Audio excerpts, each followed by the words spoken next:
Hi guys, magluluto tayo today ng pastilang lamia. At syempre, nakahanda ng ating mga ingredients, sibuyas dahon, bawang, sibuyas, at sile. Of course, nakaready din ang ating chicken. Kaya ihanda na natin ating panggisang, ating bawang,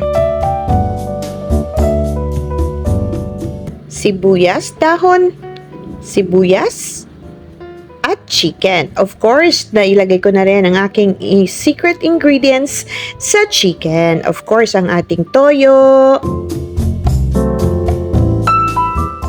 At other ingredients na rin na mga spices, ang oyster sauce at ang ating sile. Halo-haluin. Of course, huwag kalimutan ang panghuling ingredients, ang ating dahon ng sibuyas. Of course, luto ng ating pastil at atin ng titikman at handa na rin ang aking plato na may kanin.